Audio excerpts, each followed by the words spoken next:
Good morning guys, this is LJ. Welcome ulit sa akin channel. So for today's video, share ko sa inyo kung paano tumingin ng second hand na motor. Ano yung mga dapat yung i-check para sa GSX 150. Yan, so ang pinakaunang i-check natin, number one is of course yung kanyang registration. Yung mga papers na kasama niya, no? So kagaya nito, ito yung ORCR ng GSX 150 natin. And hanggat maaari, hindi lang din Xerox yung papakita sa inyo. Yung original copies, dapat nandun din. Tapos i-check nyo sa CR kung kailan ang last registration niya, kung hindi pa ba expired. Check nyo rin pala guys kung yung plate number niya ay na-release na. May mga instances na minsan matagal mag-release yung kasa, no, ng plaka. So i-check nyo lang din yon. At kung saan kasa din siya nabili, no. And kung halimbawa ay second hand na rin sa kanya yung motor, check mo na rin yung deed of sale nila nung previous owner. So mas maganda yon kung may pirmahan silang ginawa guys, no? Naka-close yung deed of sale nila kung tawagin. Hanggat maaari huwag kayo pumayag ng open deed of sale, yung hindi pumirma si seller dun sa unang deed of sale, no? Maganda kung i-close muna niya yon. Tapos saka kayo gumawa ng panibagong deed of sale na sa inyong dalawa naman. Next guys na i-check nyo is kung nasa kanya pa yung owner's manual at yung duplicate na susi, no? So ito yung owner's manual at saka yung duplicate na susi. I-double check niyo din hangga't maaari ay kasama siya sa pagbenta. So next naman na i-check nyo guys, yung odometer reading ng motor.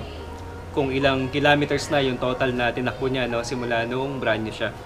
At hangga't maaari, yung makuha yung unit ay sana mababa yung milyahe, no?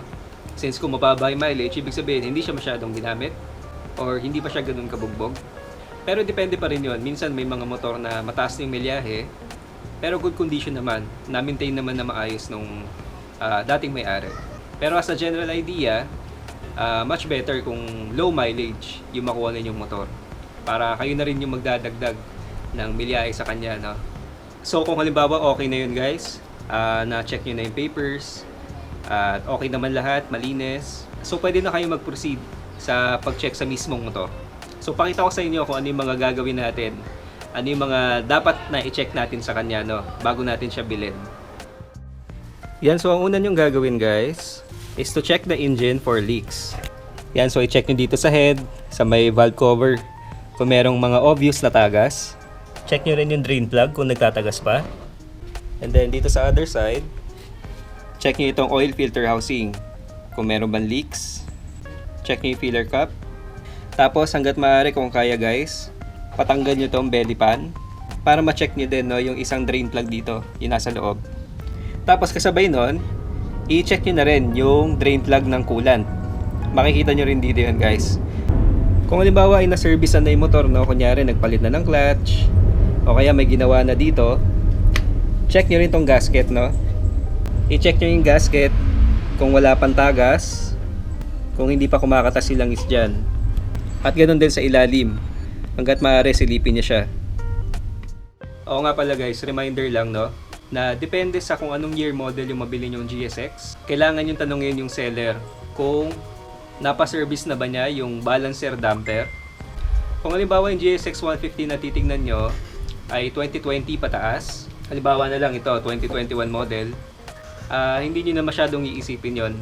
Pero kung ang makukuha ninyong unit ay 2019 pababa, so itanong nyo lang si seller kung napalagyan na ba nila ng pin yung spring doon sa balancer damper.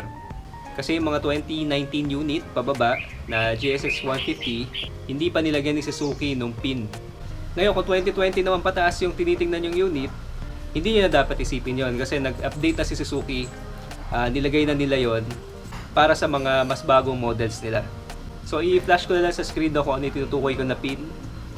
And ang purpose nun ay pinoprotektahan niya yung rubber sa balancer damper para hindi siya masyadong mapitpit.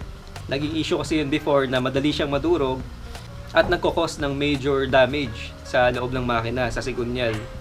So yun lang, i-check nyo lang muna, no, kung anong year model yung mabibili nyong GSX. Kung 2019 pababa, tanong nyo si seller kung napagawa na ba niya yon. At kung hindi pa, kung hindi siya familiar, isa yon sa mga dapat nyong unahin kapag yun ang bibili nyong unit. Yan, so next na i-check nyo guys, check nyo dito sa sight glass, no, yung level ng langis. At makikita nyo rin dyan yung condition ng oil.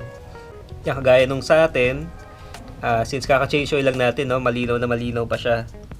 At check nyo lang din, mas importante ma-check nyo yung level. Kung nasa ang level yung oil nya. So next na i-check nyo naman guys, is yung condition ng engine kapag umaandar siya. So you can observe yung usok niya, no, na lumalabas sa exhaust. Kung medyo kulay bluish ba siya, or kung nag-uusok ba siya. And pwede nyo rin salatin dito, no, sa dulo ng tambucho, kung meron ba siya mga traces ng mamasa-masa na oil. So kung halimbawa ito sa atin, pag salat mo ganyan lang siya, puro carbon, okay lang yan, normal yan. Pero kung halimbawa sinalat yung ganon, tapos ang nakuha nyo grasa or parang mamasa-masa, ibig sabihin no, may problema sa makina guys. So isa yun sa mga titignan ninyo. So yun nga, paandarin nyo rin yung motor, and then tignan nyo kung mag-uusok. So iba pala yung usok ng condensation, no guys. Kapag condensation, yun yung vapor lang. Normal yun na umuusok kapag umaga kahit anong sasakyan, or kapag bagong andar lang siya. Pero pag yung usok niya medyo bluish yung kulay, na tuloy-tuloy talaga, hindi nawawala. So yun yung hindi magandang senyales na maaari may tama yung piston ring or yung valve seal. So maganda rin na ma-check niya siya, mapaandar niyo muna yung makina.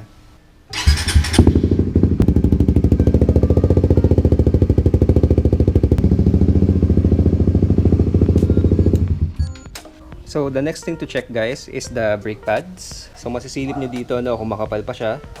Pwede nyo gamitan ng flashlight. Ayan, para matanaw nyo kung makapal pa yung mga pads niya, kabilaan. Yan, so ganun din sa harap. Sipatin nyo lang, no. And kadalasan guys, sa front brake pads, meron yung wear indicator na tinatawag, no. May parang gatla yung pad. So kapag tanaw nyo pa yon, ibig sabihin makapal pa siya. Pero kapag hindi nyo nakita yan, ibig sabihin manipis na, palitin na. Check nyo rin pala yung condition ng brake fluid guys. So masisilip nyo dito yan. And then yung sa likod, ito. So tingnan nyo lang kung malinaw pa. And mas maganda kung tanongin nyo yung seller, no, kung nakapagpalit na ba siya ng brake fluid. Yan, pero regardless guys, kung napalitan ba nung seller, so kahit sabihin niya na oo, napalitan niya, no, mas maganda pa rin na practice na kapag nabili niyo na yung motor, palitan nyo rin lahat. I-change oil nyo, palitan nyo yung brake fluid, palitan nyo yung coolant, para din sigurado kayo na bago lahat ng mga fluids niya, and meron kayong starting point ng kanyang maintenance. So next na i-check natin guys is the tires. So number 1 na titignan nyo dito is yung tinatawag natin na production date. So makikita nyo rin dito, hanapin natin. Nasa kabila pala yung prod date. So ito yung prod date guys ng gulong natin, 2023. So ano ba ibig sabihin yan, no? So yung first 2 digits, ito yung number ng week kung kailan siya ginawa. And then yung last 2 digits, ito yung year kung kailan minanufacture yung gulong. So kung ito 2023, ibig sabihin yan, ginawa tong gulong nung 20th week ng 2023. So yung 20th week, kailan yun? Mga May, June ng 2023. Yan, so sa gulong guys, hanggat maaari, within 5 years ng production date. So kung halimbawa, chinek nyo itong gulong at yung taon niya kunyari ay 2018, so lampas na yon ng 5 years. At kumbaga ay palitin na siya. Kahit makapal pa halimbawa yung thread niya. So next na titignan nyo rin yung thread, kung makapal pa, kadalasan meron yang thread wear indicator sa loob ng mga thread. Ayan, kung makikita nyo yan, yung parang humps, yan yung thread wear indicator guys. And kapag yung thread mismo ay lumapat na dyan, pantay na sila, ibig sabihin palitin na yon. Kalbo na yung gulong kumbaga. Thread wear indicator sa gilid naman. So dyan yung malalaman kung makapal pa o manipis na yung gulong ng motor na tinitingnan ninyo. And also check nyo rin kung nagda-dry rot na, no? Kung parang nagbibitak-bitak yung goma.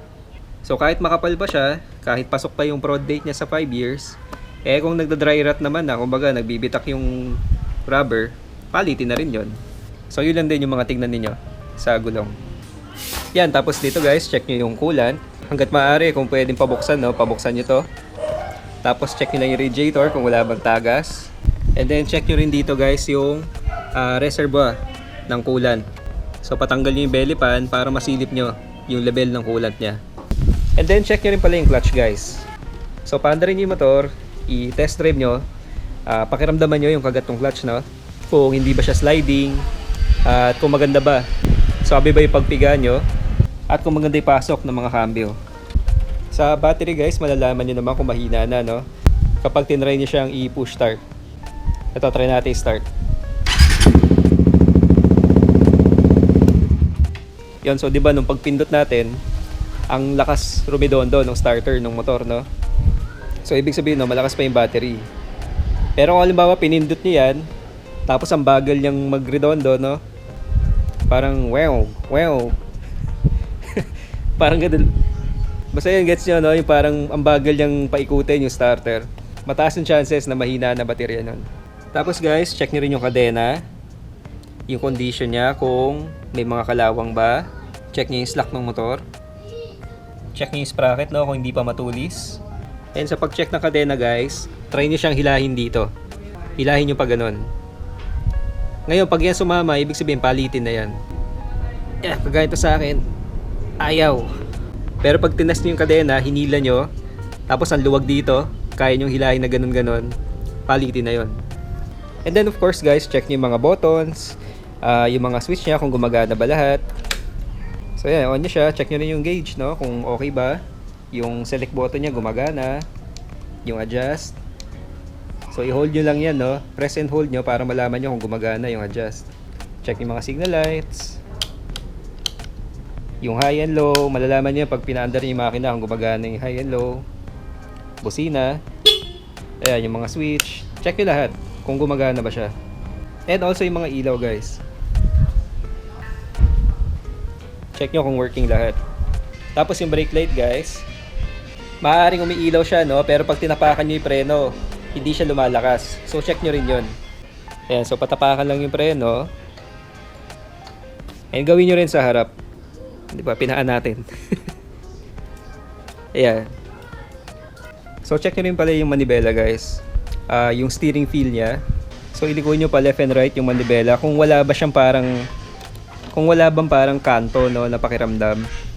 Kailangan smooth siya pag nilipan nyo pakaliwa and pakanan.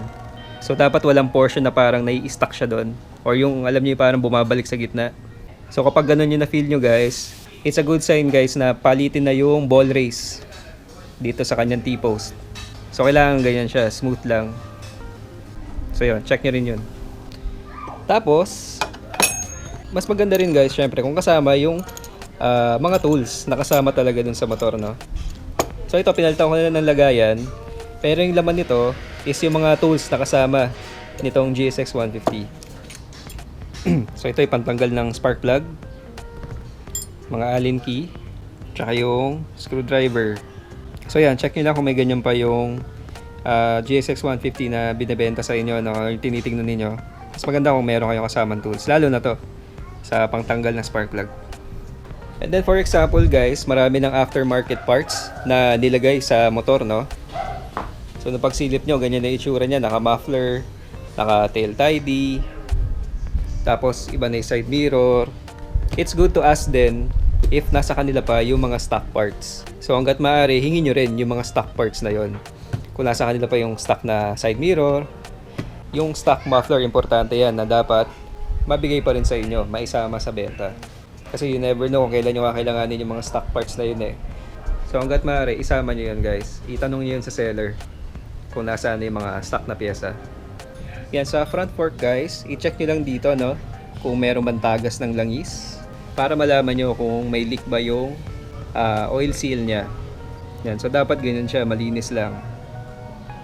Tapos yun, after all the checks guys, do a test drive. Gamitin nyo siya, ikot nyo yung motor, pakiramdaman nyo ano yung handling nya, kamusta yung performance nya sa actual driving. So you would know and you will get a feel, no, kung ano yung condition ng bike, roadworthy pa ba siya, and kung may mga dapat bang ipaayos sa kanya. So yun lang guys, no. Yun yung mga basic and preliminary checks that you can do kapag tumitingin kayo ng second-hand na motor, specifically para sa GSX 150. And of course, marami pa tayong pwedeng tingnan, no, at mga dapat tignan. And mas maganda rin na kausapin nyo rin talaga yung seller kung ano yung history para din ma-match nyo siya sa mga checking na gagawin nyo sa kanya. Tapos yun, kung ano man yung mga makita nyo, bahala na kayo makipag-negotiate, no, kung ano yung asking ni seller at kung ano yung tingin nyo na value niya. Nasa pag-uusap ninyong dalawa na yon as a buyer and a seller. So yun lang guys, sana nakatulong, and comment na kayo, no, if may mga questions kayo regarding dito sa mga diniscuss natin. So thank you everyone, God bless, bye bye.